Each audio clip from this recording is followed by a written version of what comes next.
pleine de grâce, le Seigneur est avec vous.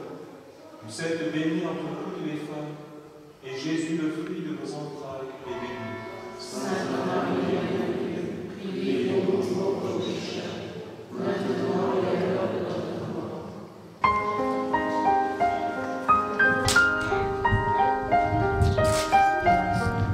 Nous venons de vivre dans cette très belle chapelle, très belle petite église. Un chapelet tout à fait reconstituant.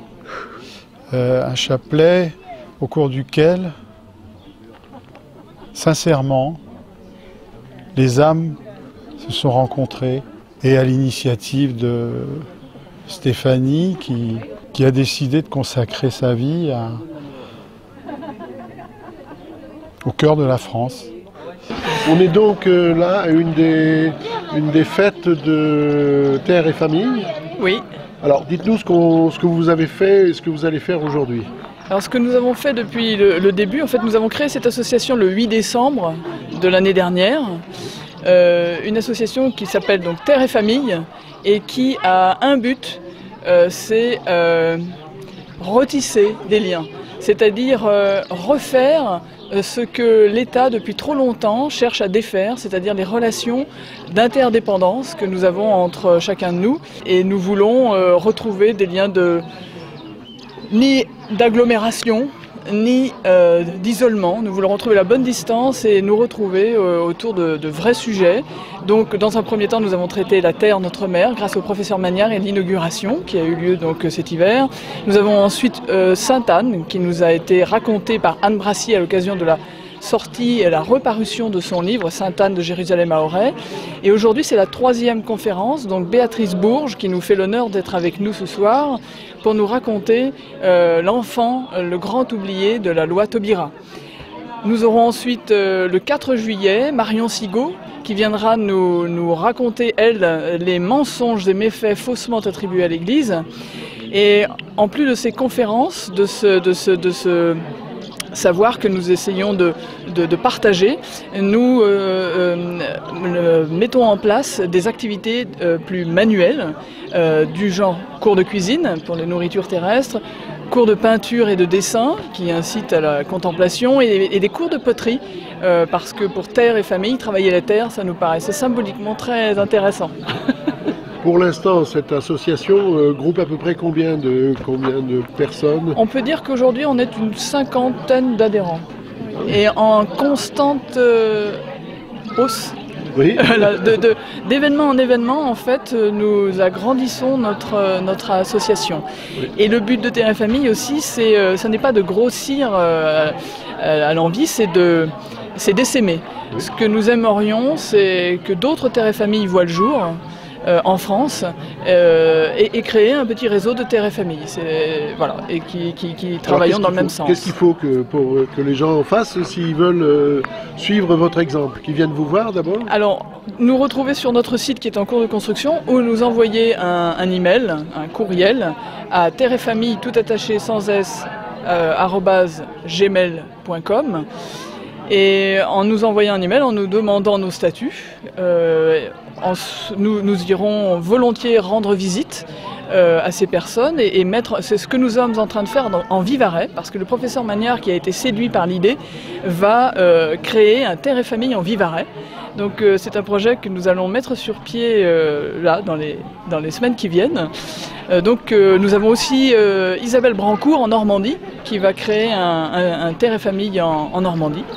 Donc on a un certain écho. Et alors, qu'est-ce que ça suppose? De passer beaucoup de temps Non, en fait, nous, ce que nous cherchons à faire, c'est à retrouver cette émulation qui a fait notre pays. Les Français sont géniaux, les Français sont très vivants, les Français chantaient, et nous voulons retrouver cette joie de vivre. En un mot, nous voulons réenchanter la France, comme Chesterton disait, réenchanter le monde. Nous voulons réenchanter la France, parce que nous sommes plus modestes, et le faire avec vraiment ce qu'on a de plus ancré, de plus profond, quelque chose qui ne rime pas avec éphémère, mais plutôt avec éternel, et qui redonne aux gens l'envie de faire. Parce que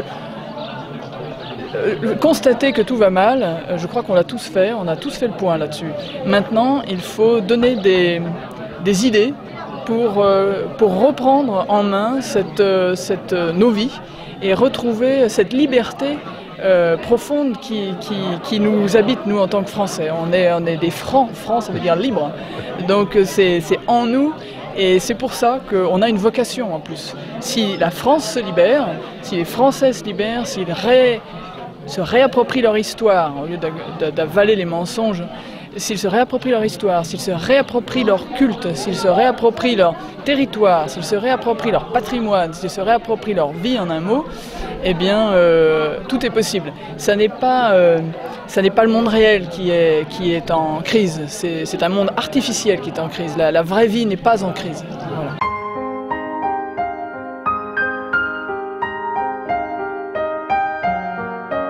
Alors j'ai le rôle de secrétaire et trésorière de l'association.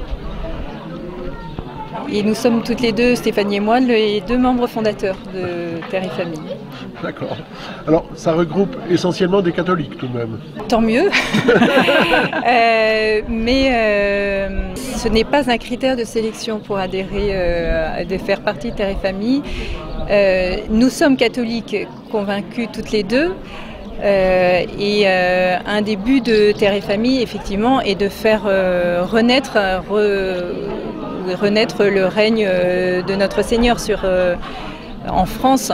Redonner ses droits à l'Église est à portée de tout le monde. Je pense que c'est vraiment chaque petite action de tous qui permettra de renaître. C'est pas un grand combat, si vous voulez. Le fait que nous ayons fondé cette association à Briand dans un petit village et c'est vraiment un petit territoire qu'on veut reconquérir. Et c'est pour ça que Terre et Famille a l'ambition d'essaimer. C'est-à-dire que chacun dans son petit territoire peut contribuer à la restauration de la France. Mais alors les gens qui vivent en banlieue, ils n'ont pas accès à... Si, parce que chacun peut contribuer en fait, à la hauteur de ses moyens. Je pense qu'un des écueils, c'est de se dire la tâche est trop ample pour moi et nous n'y arriverons pas. En fait, chacun, par des petites actions, peut contribuer à restaurer la France. Je pense que c'est un message d'espoir en fait que Terre et Famille essaye de véhiculer. S'il y a déjà 3 pouces, c'est pas mal. 3 pouces. Depuis, oui, vous avez dit en Bretagne, dans le Vivarais. Absolument 3 pouces. Ici, déjà un arbre, donc... assez vite en fait. Voilà, Terre et Famille correspond... En 6 mois, même pas. Donc, oui, en 6 mois, même pas. Oui, oui, donc... Écoutez, en fait, la tâche on avance par petits pas, on a le temps avec nous, mais en même temps, il faut agir tout de suite. Voilà. Oui. Agir tout de suite, oui. sans espérer, effectivement, on est porté par notre idéal, en sachant qu'un idéal, c'est pas fait pour être atteint, oui. mais ça nous pousse, et tous les jours, on avance un petit pas, et on ne reculera pas. Chacun sa portée, en fait, c'est sans doute... le message qu'on aimerait faire passer. Bravo, merci beaucoup. Merci messieurs.